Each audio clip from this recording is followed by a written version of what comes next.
नमस्कार दोस्तों, welcome to my YouTube channel new education hub पर आप सभी का स्वागत है। आज का यह वीडियो पीएचडी एंट्रेंस एग्ज़ाम की तैयारी करने वाले सभी स्टूडेंट्स के लिए महत्वपूर्ण है। चाहे किसी भी विश्वविद्यालय या यूनिवर्सिटी जैसे राजस्थान विश्वविद्यालय, लखनऊ विश्वविद्यालय, डीयू, जेएनयू, बीएचयू या इग्नू पीएचडी एंट्रेंस की तैयारी कर रहे हैं तो सभी के लिए समान रूप से महत्वपूर्ण होने वाला है। क्योंकि पीएचडी एंट्रेंस एग्ज़ाम में 50% वेटेज रिसर्च मेथोडोलॉजी का होता है, वहीं 50% सब्जेक्ट का होता है। सब्जेक्ट तो तैयार होता है लेकिन रिसर्च मेथोडोलॉजी का पेपर तैयार नहीं होता है। उसी की वजह से स्टूडेंट एंट्रेंस एग्ज़ाम में रह जाते हैं। आपकी बेहतर तैयारी के लिए पीवाईक्यू का वीडियो लेकर आया हूँ। जो भी स्टूडेंट्स नए हैं तो इस चैनल को सब्सक्राइब कर लीजिए। आज का पहला क्वेश्चन है, परिकल्पना का संबंध है, हाइपोथेसिस रिलेटेड टू। अगर आपको हाइपोथेसिस की डेफिनेशन नहीं मालूम है तो आप इस क्वेश्चन को गलत कर सकते हो, क्योंकि कुछ पर्सन ऐसे होते हैं जिनके ऑप्शन ऑलमोस्ट सभी सही होते हैं, लेकिन हम उनमें से सबसे परफेक्ट आंसर को देखना होता है। जैसे इस पर्सन में ऑप्शन ए दे रखा है शोध पत्र से, रिसर्च पेपर से, वहीं ऑप्शन सी है शोध से, रिसर्च से। दोनों ही ऑप्शन गलत हैं, क्योंकि परिकल्पना की डेफिनेशन होती है, परिकल्पना एक अजम्पशन होता है या प्रस्ताव होता है, प्रस्ताव का प्रारूप होता है, प्रस्ताव का प्रारूप होता है जिसके माध्यम से शोधकर्ता अपने अध्ययन के माध्यम से उस हाइपोथेसिस को सिद्ध करना चाहता है। इसलिए इस क्वेश्चन का आंसर होगा ऑप्शन बी, प्रस्तावित प्रारूप से। वहीं ऑप्शन डी है निष्कर्ष से। निष्कर्ष तो सबसे अंतिम में आता है, तो ऑप्शन डी तो होगा नहीं। अब हम देखते हैं हाइपोथेसिस की डेफिनेशन। हाइपोथेसिस एक धारणा या इसको बोलते हैं अजम्पशन या प्रस्ताव होता है, जिसको बोलते हैं प्रोपोजिशंस, जिसकी समर्थनीयत या न्याय संगत होने की क्षमता होती है, का अनुभवजन्य साक्ष्य होता है जो पिछले ज्ञान के साथ इसके निहितार्थ के आधार पर परीक्षण किया जाता है। यह उपलब्ध साक्ष्यों के आधार पर एक प्रस्ताव होता है या तर्क संगत अनुमान, रीजनेबल गैस होता है। परिकल्पित कथन है जिसमें शोधकर्ता अपने अध्ययन के माध्यम से सिद्ध करना चाहता है। परिकल्पना का मुख्य कार्य है नए प्रयोगों, एक्सपेरिमेंट्स और अवलोकनों का सुझाव देना होता है। अब हम देखते हैं नेक्स्ट क्वेश्चन। क्वेश्चन है, ए हाइपोथेसिस इज। ऑप्शन ए है एक निश्चित और स्थापित खोज। क्या हाइपोथेसिस एक सर्टेन निश्चित होता है? कभी भी हाइपोथेसिस सर्टेन नहीं होता है, निश्चित नहीं होता है, क्योंकि हाइपोथेसिस ट्रू या रॉन्ग हो सकता है, इसलिए ऑप्शन ए रॉन्ग है। नेक्स्ट ऑप्शन बी है शोध प्रश्न का एक हिस्सा होता है। कभी भी हाइपोथेसिस रिसर्च का क्वेश्चन नहीं होता है, क्योंकि हाइपोथेसिस को शोध में एक प्रमुख साधन के रूप में लेते हैं, प्रमुख इंस्ट्रूमेंट होता है, नहीं कि क्वेश्चन, इसलिए ऑप्शन बी गलत है। ऑप्शन सी है डेटा के मूल्यांकन की एक रणनीति है, ए स्ट्रेटजी ऑफ इवैल्यूएशन डेटा, तो इसलिए ऑप्शन सी भी रॉन्ग है, क्योंकि हाइपोथेसिस को कभी भी इवैल्यूएशन डेटा के रूप में नहीं देखते हैं, इसलिए ऑप्शन सी भी गलत है। ऑप्शन डी को देखते हैं। यह एक विवरण प्रदान करते हुए एक अस्थायी कथन है, यह एक टेंटेटिव स्टेटमेंट है, इसलिए ऑप्शन डी सही है, क्योंकि हाइपोथेसिस एक टेंटेटिव स्टेटमेंट होता है, क्योंकि इसमें हाइपोथेसिस को एक प्रिडिक्टिव स्टेटमेंट की तरह देखते हैं, जो साइंटिफिक मेथड के माध्यम से हम उसको सिद्ध करने की कोशिश करते हैं, इसलिए ऑप्शन डी इसका आंसर सही है। हम देखते हैं हाइपोथेसिस के टाइप। हाइपोथेसिस दो प्रकार का होता है, नल हाइपोथेसिस और अल्टरनेटिव हाइपोथेसिस। नल हाइपोथेसिस को हम एच ओ या एच जीरो के माध्यम से दर्शाते हैं, वहीं अल्टरनेटिव हाइपोथेसिस को हम H1 या HA के माध्यम से दर्शाते हैं। अब देखते हैं इनकी डेफिनेशन क्या है। नल हाइपोथेसिस किसको कहते हैं?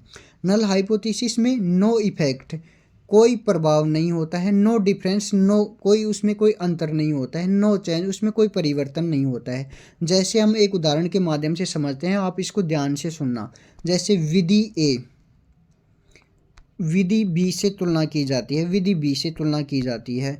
अगर दोनों विधियां समान रूप से अच्छी हैं तो हम इस परिकल्पना को नल हाइपोथेसिस कहेंगे। अगर दोनों में डिफरेंस है तो वह अल्टरनेटिव हाइपोथेसिस होगा। जैसे विधि ए विधि बी से अच्छी है तो हम उसको अल्टरनेटिव हाइपोथेसिस कहेंगे, या विधि बी ए से अच्छी है तो उसको भी हम अल्टरनेटिव हाइपोथेसिस कहेंगे।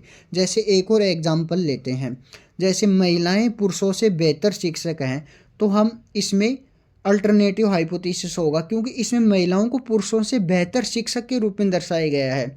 यदि महिलाएं और पुरुष दोनों समान हैं, समान रूप से अच्छे हैं, तो उसको हम नल हाइपोथेसिस कहेंगे। अगर महिलाएं पुरुषों से बेहतर हैं तो उसको हम अल्टरनेटिव हाइपोथेसिस के रूप में देखते हैं। वहीं आगे हम देखते हैं टाइप्स ऑफ एरर।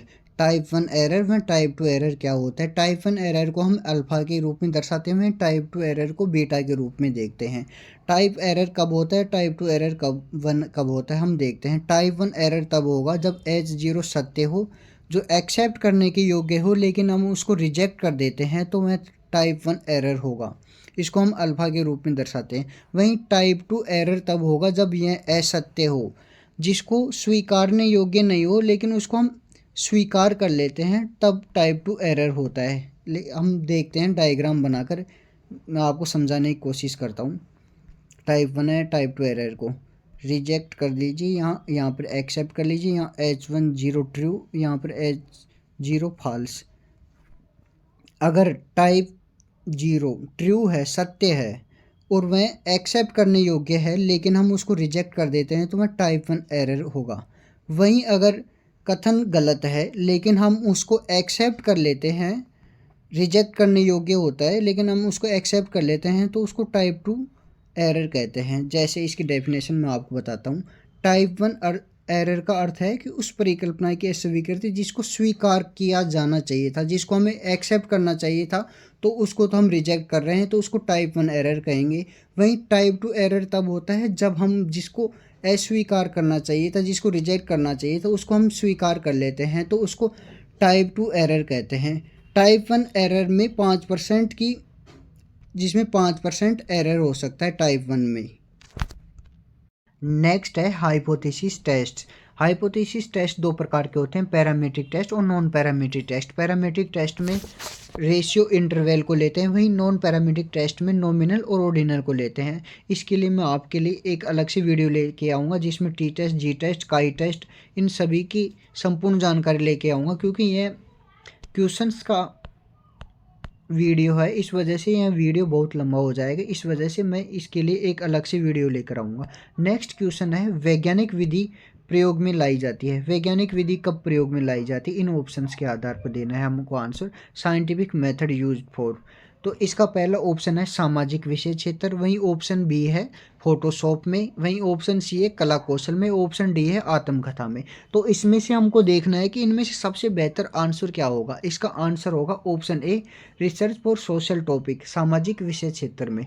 वैसे हम साइंटिफिक मेथड को किस रूप में देखते हैं, साइंटिफिक मेथड किसे कहते हैं। साइंटिफिक मेथड होता है जिसमें वस्तुनिष्ठता हो, निश्चित हो, सर्वमान्य सिद्धांतों के आधार पर हो, उसको हम साइंटिफिक मेथड बोलते हैं। साइंटिफिक मेथड में हम मात्रात्मक व परिमाणात्मक दोनों पद्धतियों का उपयोग में लेते हैं। अब हम देखते हैं साइंटिफिक मेथड की कुछ बुनियादी अवधारणाएं, ताकि साइंटिफिक मेथड से कोई भी क्वेश्चन आए उसको आप आसानी से सोल्व कर सके। पहला है साइंटिफिक मेथड अनुभवजन्य साक्ष्य पर निर्भर करता है। जो भी साइंटिफिक मेथड होता है वह अनुभव के आधार पर साक्ष्य पर निर्भर करता है। वहीं दूसरा है प्रासंगिक अवधारणाओं का उपयोग किया जाता है। साइंटिफिक मेथड में रिलीवेंट एजम्पशन का उपयोग करते हैं। साइंटिफिक मेथड केवल उद्देश्यों के विचारों के लिए प्रतिबद्ध है। वहीं साइंटिफिक मेथड नैतिकता तटस्थता का अनुमान लगाता है, यानी इसका लक्ष्य कुछ और नहीं बल्कि जनसंख्या वस्तुओं के बारे में केवल पर्याप्त और सही बयान देना है। मतलब साइंटिफिक मेथड का उद्देश्य केवल पर्याप्त और सही जानकारी उपलब्ध कराना होता है। साइंटिफिक मेथड संभाव्य भविष्यवाणी में परिणाम देता है। जैसे सैटेलाइट के माध्यम से हम ज्ञात कर सकते हैं कि कब बारिश होगी, कब वर्षा होगी, कब नहीं होगी। वहीं यह नेक्स्ट है, साइंटिफिक मेथड प्रणाली को सभी वस्तुओं महत्वपूर्ण जांच के लिए जाना जाता है। प्रतिकृति रिफ्लेक्शन के माध्यम से निष्कर्ष के परिणाम परीक्षण में उपयोग किया जाता है। जब भी हम कोई भी निष्कर्ष निकालते हैं तो वह साइंटिफिक मेथड के माध्यम से निकालते हैं। साइंटिफिक मेथड का उद्देश्य अधिकांश सामान्य सिद्धांतों को तैयार करना है। इसे वैज्ञानिक सिद्धांत के रूप में भी जाना जाता है। साइंटिफिक मेथड एक कठोर अवैयक्तिक तरीकों को प्रोत्साहित करते हैं, जिसमें शोधकर्ता तार्किक नियमों द्वारा निर्देशित होता है, जिसमें जांच एक क्रमबद्ध तरीके से आगे बढ़ती है, जो आंतरिक स्थिरता का तात्पर्य है। नेक्स्ट क्वेश्चन है, इनमें से कौन सा सामाजिक क्षेत्र के शोध अध्ययन का हिस्सा है। Which of the following is a part of social sector research study. सामाजिक क्षेत्र के शोध अध्ययन का कौन सा हिस्सा है। ऑप्शन ए है कंप्यूटर, ऑप्शन बी है गणित, ऑप्शन सी है पर्यावरण, ऑप्शन डी है इंजीनियरिंग। तो इनमें से देखना है कि सामाजिक क्षेत्र में कौन से शोध अध्ययन किया जा सकता है। तो इनमें लगभग सभी ऑप्शंस ठीक हैं, लेकिन इनमें से जो परफेक्ट आंसर होगा वो होगा एनवायरनमेंट। नेक्स्ट क्वेश्चन देखते हैं। नेक्स्ट क्वेश्चन है, शोध में साहित्यिक सर्वे की भूमिका क्या होती है। Literature survey plays a role in research. Research में लिटरेचर की क्या भूमिका होती है। ऑप्शन ए है योजना में सहायक, ऑप्शन बी है चोरी में सहायक। क्या कभी भी लिटरेचर में चोरी, रिसर्च में चोरी की जा सकती है? कभी भी नहीं, चोरी में कभी भी सहायक नहीं होता है। ऑप्शन डी है इनकरेक्ट डेटा कलेक्शन, कभी भी गलत डेटा का संग्रह नहीं किया जाना चाहिए। ऑप्शन सी भी गलत है। टाइम मिसयूज, क्या टाइम मिसयूज के लिए शोध किया जाता है? कभी भी नहीं। तो इसका आंसर होगा परफेक्ट ए, प्लानिंग असिस्टेंट, मतलब योजना में सहायक। नेक्स्ट क्वेश्चन है, अनुसंधान में नैतिकता का प्रथम उद्देश्य क्या होता है। नैतिकता का प्रथम उद्देश्य, the prime object of research ethics is. इसमें ऑप्शन ए है गोपनीयता, ऑप्शन बी है मानवीय विषयों की रक्षा करना, वहीं ऑप्शन सी है वित्त पोषण, वहीं ऑप्शन डी है शोधार्थी की प्रतिष्ठा। तो इसका आंसर होगा ऑप्शन बी, मानवीय विषयों की रक्षा करना, टू प्रोटेक्ट ह्यूमन सब्जेक्ट। देखते हैं नेक्स्ट क्वेश्चन क्या है। नेक्स्ट क्वेश्चन है, किसी शोध में किसी घटना के लिए एक अस्थायी व्याख्या कहलाती है।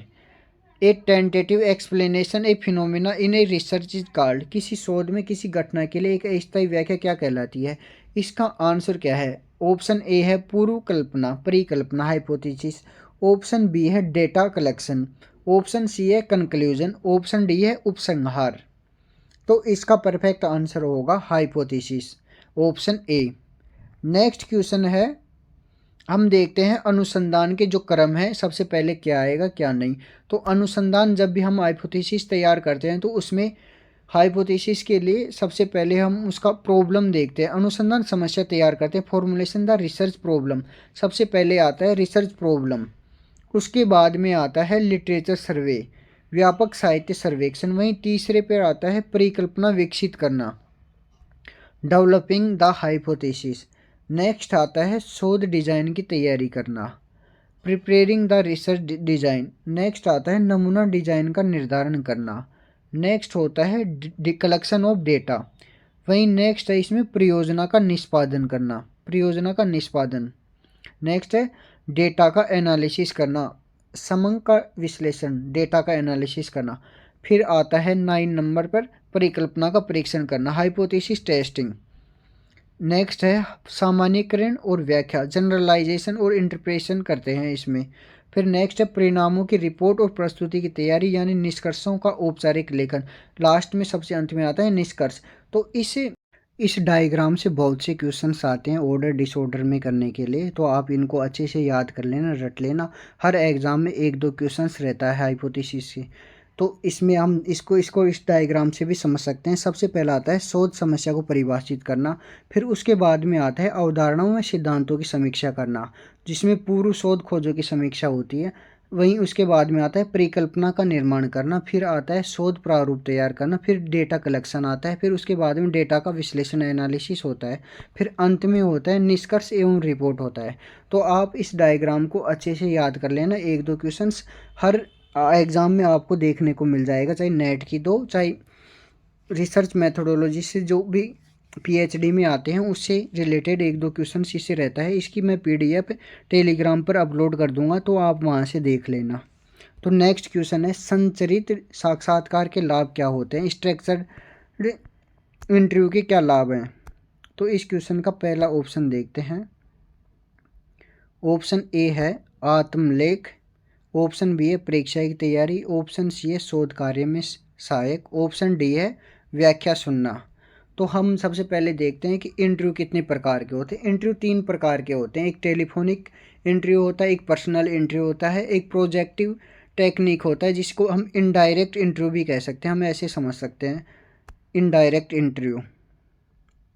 इनडायरेक्ट इंटरव्यू को 2 भागों में बांट सकते हैं, एक स्ट्रक्चर इंटरव्यू होता है, एक अनस्ट्रक्चर इंटरव्यू होता है। स्ट्रक्चर इंटरव्यू में हम इसका लाभ होता है कि इसको पहले से प्लान करके चलते हैं, वो सेम क्वेश्चंस रहते हैं जो हम पहले से तैयार करके रखते हैं, वो सभी से पूछते हैं। इसके लिए हम एक्यूरेट डाटा प्राप्त करने के लिए स्ट्रक्चर्ड इंटरव्यू का प्रयोग करते हैं। वहीं अनस्ट्रक्चर इंटरव्यू तब होता है जब कोई भी क्वेश्चंस पहले से तैयार नहीं किया जाता, उसमें डायरेक्ट क्वेश्चन पूछते हैं, जो भी उनके मन में आता है वो क्वेश्चंस कर सकते हैं। जबकि स्ट्रक्चर्ड इंटरव्यू में जो पहले से ही प्लान करके चलते हैं कि हाँ यही क्वेश्चन पूछ सकते हैं, तो इसलिए स्ट्रक्चर्ड इंटरव्यू का ये लाभ है कि इसमें एक्यूरेट डेटा कलेक्शन प्राप्त कर सकते हैं, क्योंकि एक साथ कई विद्यार्थियों का एक साथ परीक्षा भी ले सकते हैं स्ट्रक्चर इंटरव्यू के माध्यम से।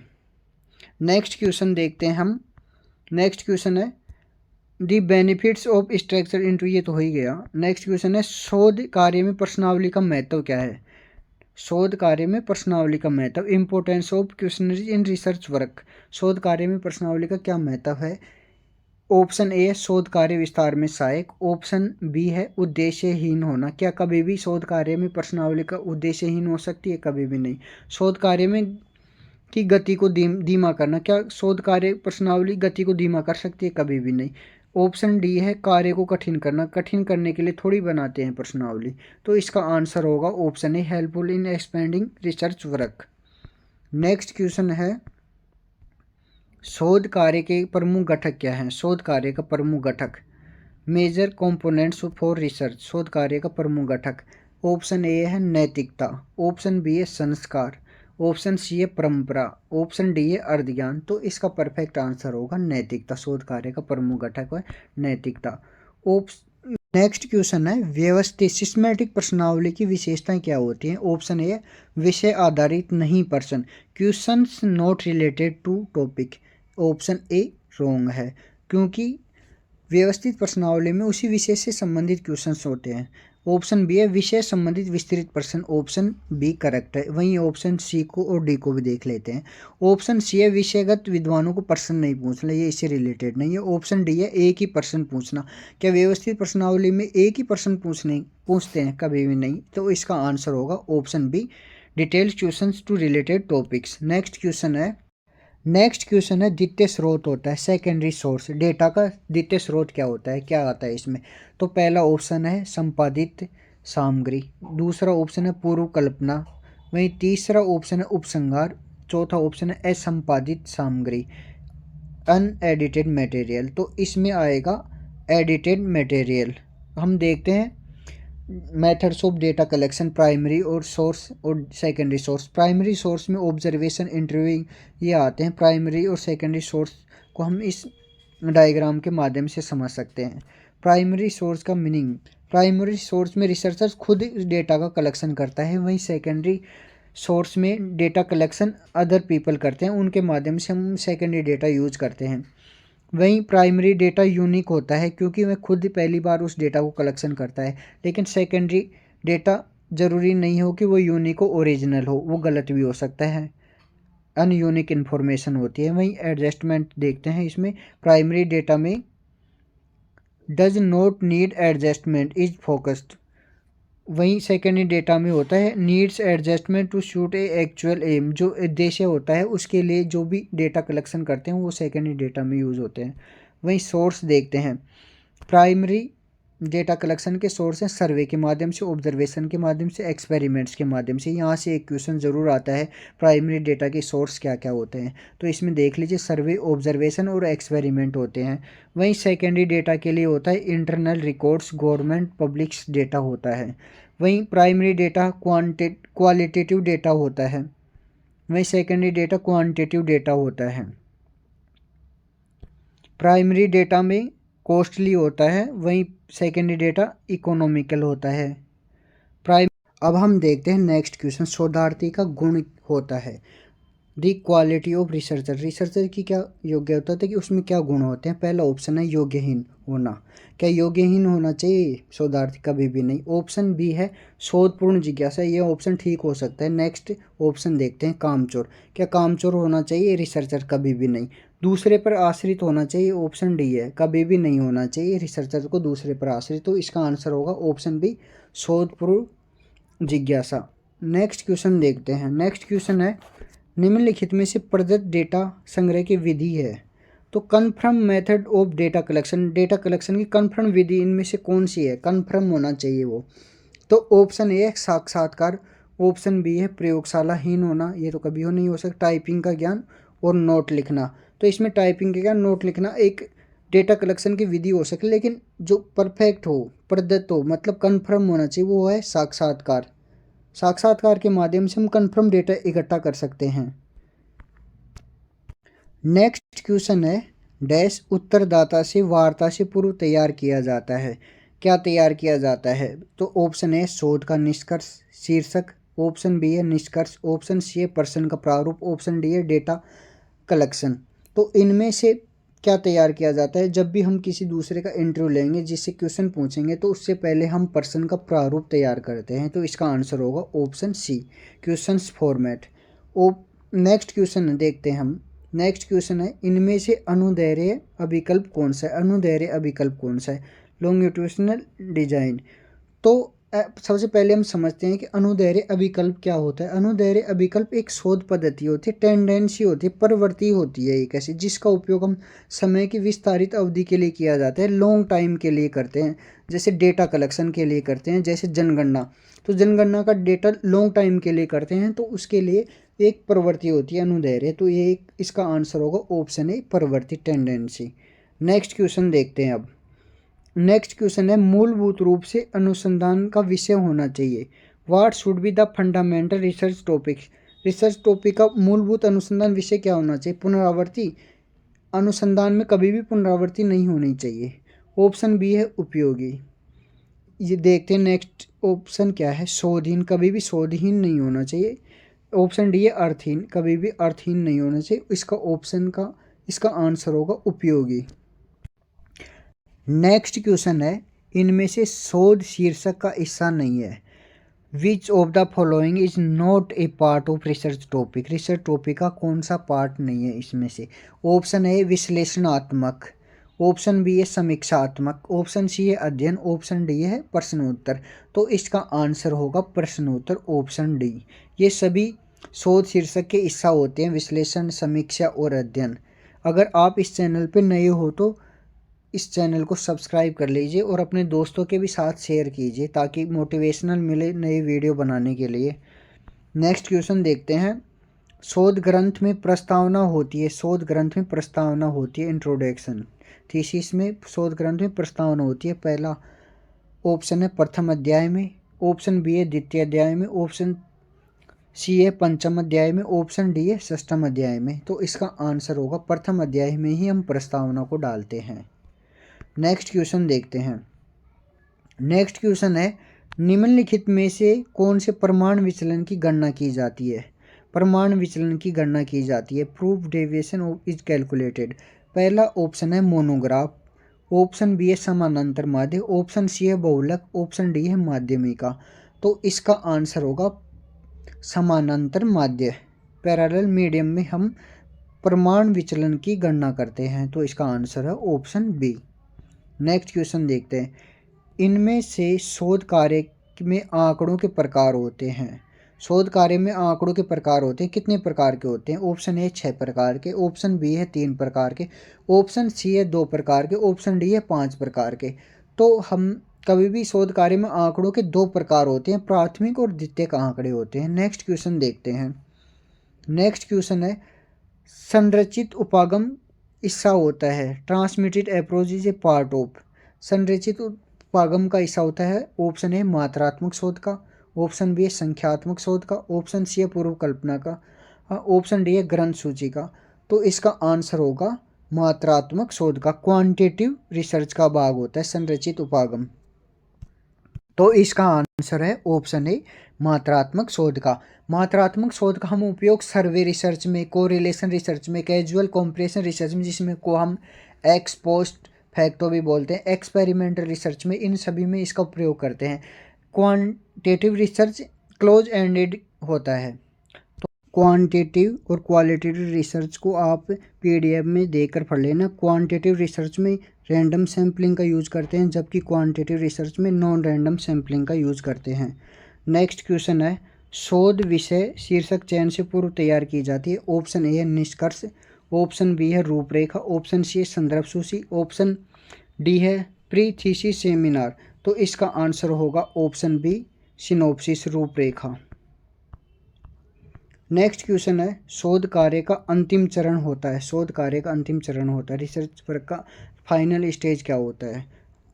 ऑप्शन ए प्रवेशक प्रतिवेदन, ऑप्शन बी है सेमिनार, ऑप्शन सी है प्रश्नावली, ऑप्शन डी है टाइपिंग। तो इसका आंसर होगा प्रवेशक प्रतिवेदन। रिपोर्ट देते हैं सबसे अंतिम में, हम रिपोर्ट बनाते हैं, तो इसका आंसर होगा ऑप्शन ए। तो ये आपको पहले भी दिखा चुका हूँ, तो आप इसको एक बार देख लेना खुद से। नेक्स्ट क्वेश्चन देखते हैं हम अब। नेक्स्ट क्वेश्चन है शोध पत्र लिखन की पहली प्रतिक्रिया होती है, first process of writing a research paper.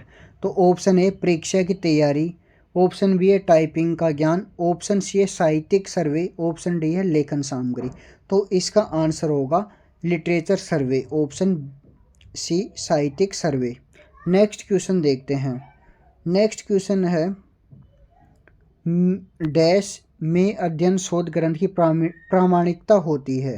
प्रामाणिकता किससे होती है? ऑप्शन ए प्रश्नावली, ऑप्शन बी है साहित्यिक चोरी, ऑप्शन सी है प्रतिवेदन, ऑप्शन डी है समीक्षा। तो इसका आंसर बताइए आप। डैश में उपलब्ध शोध ग्रंथ की प्रामाणिकता मिलती है, तो इसका आंसर होगा ऑप्शन बी साहित्यिक चोरी प्ले। नेक्स्ट क्वेश्चन है शोधार्थी को शोध ग्रंथ लिखना चाहिए। The researcher should write the thesis of the basis. Option है व्यक्तित्व तो पर्सनल, ऑप्शन बी है आत्मचिंतन, ऑप्शन सी है कथाकथित, ऑप्शन डी है तथ्यों में प्रमाणित। इसका आंसर होगा ऑप्शन डी। मैं फैक्ट और ऑथेंटिक सोर्स के आधार पर ही मैं अपना रिसर्च पेपर बनाए। इसका आंसर है ऑप्शन डी, तथ्य में प्रमाणित स्रोत। नेक्स्ट क्वेश्चन देखते हैं शून्य परिकल्पना का एक गुण होता है। इसका आंसर बताइए आप लोग। ऑप्शन ए सकारात्मकता, ऑप्शन बी है नकारात्मकता, ऑप्शन सी है शोध रहित विचार, ऑप्शन डी है असीमित चिंतन। इसका आंसर होगा ऑप्शन ए पॉजिटिविटी होनी चाहिए शून्य परिकल्पना में, एचओ में। नेक्स्ट क्वेश्चन देखते हैं। नेक्स्ट क्वेश्चन है साक्षात्कार में सहायता मिलती है। What help does interview provide? Option A है पुस्तकालय में, ऑप्शन बी है समीक्षा में, रिव्यू में, ऑप्शन सी है आलोचना में, क्रिटिसिज्म में, ऑप्शन डी है अध्याय संरचना में सहायक। इसका आंसर होगा अध्याय संरचना में सहायक, ऑप्शन डी। नेक्स्ट क्वेश्चन देखते हैं। नेक्स्ट क्वेश्चन है ग्रंथ सूची इनमें से प्रयुक्त होती है। ऑप्शन ए है शोध कार्य में, ऑप्शन बी है समाचार पत्र में, ऑप्शन सी है लेख में, ऑप्शन डी है आत्मकथा में। इसका आंसर बताइए। इसका आंसर होगा ऑप्शन ए शोध कार्य में। नेक्स्ट क्वेश्चन देखते हैं। नेक्स्ट क्वेश्चन है अंतर्विषयक अनुसंधान का मुख्य उद्देश्य क्या है? अंतर्विषयक अनुसंधान का मुख्य उद्देश्य क्या है? तो इसका आंसर होगा अनुसंधान के लिए समग्र दृष्टिकोण, ऑप्शन बी। नेक्स्ट क्वेश्चन देखते हैं हम। नेक्स्ट क्वेश्चन है निम्नलिखित में से शोध को विशेषता नहीं है। निम्नलिखित में से कौन से शोध की विशेषता नहीं है? ऑप्शन ए है प्रणालीगत, ऑप्शन बी है तार्किक, ऑप्शन सी है अनुभवजन्य, ऑप्शन डी है गैर व्यवस्थित। इसका आंसर होगा ऑप्शन डी गैर व्यवस्थित। ये सभी शोध की विशेषताएं प्रणालीगत होना चाहिए, तार्किक होना चाहिए, अनुभवजन्य होना चाहिए, जबकि डी गैर व्यवस्थित है, तो इसका आंसर होगा ऑप्शन डी। नेक्स्ट क्वेश्चन देखते हैं। निम्नलिखित में से या कौन सा शोध पद्धति का हिस्सा नहीं है? कौन सा शोध पद्धति का हिस्सा नहीं है? Which one is not a part of research methodology? Option A है जानकारी एकत्रित करना, ऑप्शन बी है प्रकाशन, ऑप्शन सी है साहित्यिक चोरी करना, ऑप्शन डी है निष्कर्ष निकालना। तो इसका मतलब है कि इसमें से शोध पद्धति का हिस्सा नहीं है साहित्यिक चोरी करना, प्लेजियरिज्म करना, तो यह शोध का हिस्सा नहीं होना चाहिए। और नेक्स्ट क्वेश्चन है निम्नलिखित में से शोध ग्रंथ को प्रमुख विशेषताएं हैं। शोध ग्रंथ की प्रमुख विशेषताएं हैं। ऑप्शन ए प्रमाणित स्रोतों का आधार, ऑप्शन बी है अप्रमाणित स्रोतों का आधार, ऑप्शन सी है तथ्य रहित, ऑप्शन डी है आत्म परिचय। तो क्या इसका आंसर क्या होगा? इसका आंसर होगा ऑप्शन ए प्रमाणित स्रोतों का आधार होना चाहिए। क्या अप्रमाणित स्रोतों का आधार होना चाहिए? कभी भी नहीं। क्या तथ्य रहित होना चाहिए? कभी भी नहीं। क्या आत्म परिचय होना चाहिए? कभी भी नहीं शोध ग्रंथ में। तो नेक्स्ट क्वेश्चन है शोधकर्ता का प्रमुख कर्तव्य होना चाहिए। ऑप्शन ए अच्छा वक्ता, ऑप्शन बी है चापलूस, ऑप्शन सी है अनुकरणीय, ऑप्शन डी है आंकड़ों का तथ्यात्मक विश्लेषण। तो एक अच्छे शोधकर्ता का करते हुए क्या अच्छा वक्ता होना चाहिए? ज़रूरी नहीं है। क्या चापलूस होना चाहिए? कभी भी नहीं। क्या अनुकरणीय होना चाहिए? कभी भी नहीं। तो इसका आंसर होगा डी, आंकड़ों का तथ्यात्मक विश्लेषण करता होना चाहिए। नेक्स्ट क्वेश्चन है, इनमें से कौन सा शब्द शोध ग्रंथ से संबंधित नहीं है? संबंधित नहीं है। ऑप्शन ए है ग्रंथ सूची, ऑप्शन बी है फुट नोट, ऑप्शन सी है पुस्तक विवेचना, ऑप्शन सी है चित्र सूची। तो जब भी सब शोध ग्रंथ तैयार करते हैं तो उनमें पुस्तक विवेचना नहीं होती है, उसमें ग्रंथ सूची बनाते हैं, फुट नोट बनाते हैं, चित्र सूची भी बनाते हैं। नेक्स्ट क्वेश्चन है, नेक्स्ट क्वेश्चन देखते हैं। शोध गंगा वेबसाइट पर संग्रह होता है। ऑप्शन ए समाचार पत्र का, ऑप्शन बी है शोध ग्रंथ का, ऑप्शन सी है कविता संग्रह का, ऑप्शन डी है चलचित्र विश्लेषण का। तो इसका आंसर होगा ऑप्शन बी, शोध ग्रंथ का विश्लेषण करते हैं। शोध गंगा पे जो भी रिसर्च बनाते हैं स्टूडेंट, वो उनको उस पर डाल देते हैं शोध गंगा पर। नेक्स्ट क्वेश्चन है, निम्नलिखित में से शोध ग्रंथ जमा करने से पूर्व प्रक्रिया है। ऑप्शन ए है प्री थोसिस सेमिनार, ऑप्शन बी है कोर्स वर्क, ऑप्शन सी है प्रोग्रेस रिपोर्ट जमा करना, ऑप्शन डी है प्रतिवेदन की प्रतीक्षा करना। तो इसका आंसर होगा option A, pre thesis seminar. शोध ग्रंथ जमा कराने से पूर्व की प्रक्रिया पूछ रहा है, तो इसका आंसर होगा option A, pre thesis seminar. Next question है, निम्नलिखित में से कौन सा शब्द गुणात्मक शोध के इरादे को सबसे अच्छा इंगित करता है? क्वांटिटेटिव मेथड कौन सा रिसर्च इनमें से? पहला ऑप्शन है स्पष्टीकरण, ऑप्शन बी है विवरण, ऑप्शन सी है प्रकाशन, ऑप्शन डी है अन्वेषण। तो इसका आंसर होगा ऑप्शन डी, अन्वेषण। नेक्स्ट क्वेश्चन देखते हैं। नेक्स्ट क्वेश्चन है, साक्षात्कार इनमें से किससे संबंधित है? ऑप्शन ए है प्रश्नावली, ऑप्शन बी है सेमिनार, ऑप्शन सी है निबंध का हिस्सा, ऑप्शन डी है पुस्तक विवेचना। साक्षात्कार में प्रश्न पूछे जाते हैं फेस टू फेस, तो इसका आंसर होगा ऑप्शन ए, प्रश्नावली। नेक्स्ट क्वेश्चन देखते हैं, निम्नलिखित में से कौन सा शोध पत्र से संबंधित नहीं है? शोध पत्र से संबंधित नहीं है, इनमें से कौन सा रिसर्च पेपर से रिलेटेड नहीं है? तो ऑप्शन ए है शीर्षक, ऑप्शन बी है सार, ऑप्शन सी है अध्याय सूची, ऑप्शन डी है संदर्भ ग्रंथ सूची। तो इसका आंसर होगा ऑप्शन सी, अध्याय सूची। कभी भी हम अध्याय सूची का उपयोग नहीं करते हैं, शोध पत्र बनाते हैं तो उसमें लिस्ट ऑफ चैप्टर्स कभी भी नहीं डालते हैं, इसका ध्यान रखना। नेक्स्ट क्वेश्चन, निम्नलिखित में से कौन सा डाटा वर्गीकरण के तरीकों के अंतर्गत नहीं आता है? ऑप्शन ए है मानक, नॉर्मेटिव, ये भी आता है, ऑप्शन बी है गुणात्मक, ये भी आता है, ऑप्शन सी है मात्रात्मक, ये भी आता है। तो इसका आंसर होगा ऑप्शन डी, स्थानिक। नेक्स्ट क्वेश्चन देखते हैं। नेक्स्ट क्वेश्चन है, प्रश्नावली के बारे में निम्नलिखित में से कौन सा कथन सही नहीं है? निम्नलिखित में से कौन सा कथन सही नहीं है प्रश्नावली के बारे में? तो पहला ऑप्शन है डाटा संग्रह की विधि, ऑप्शन बी है बड़ी मात्रा में जानकारी एकत्रित करना, ऑप्शन सी है काल्पनिक प्रश्नों का समूह, ऑप्शन डी है सांख्यिकी अध्ययन हेतु प्रश्नों का समूह। क्या काल्पनिक प्रश्नों को समूह लेते हैं? कभी भी नहीं प्रश्नावली में। तो नेक्स्ट क्वेश्चन देखते हैं। नेक्स्ट क्वेश्चन है, निम्नलिखित में से दस्तावेज का एक प्रकार नहीं है। दस्तावेज का एक प्रकार नहीं है। पहला ऑप्शन है शोध ग्रंथ, ऑप्शन बी है शोध पत्र, ऑप्शन सी है रिसर्च जर्नल, ऑप्शन डी है संपादकीय लेख। क्या संपादकीय लेख को दस्तावेज के रूप में मानते हैं? नहीं। तो इसका आंसर है ऑप्शन डी। नेक्स्ट क्वेश्चन देखते हैं। नेक्स्ट क्वेश्चन है, ISSN निम्नलिखित में से किससे संबंधित है?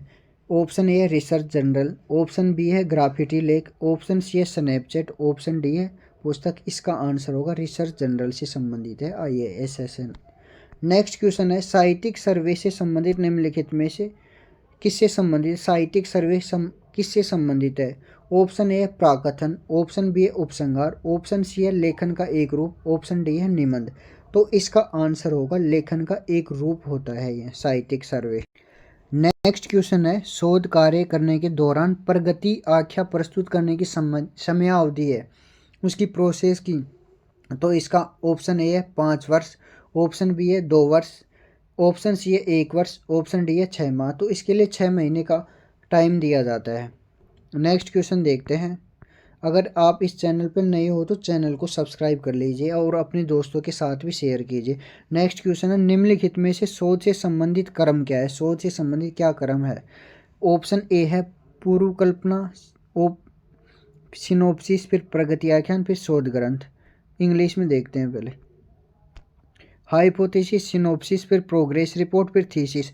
तो इसका आंसर होगा ऑप्शन ए।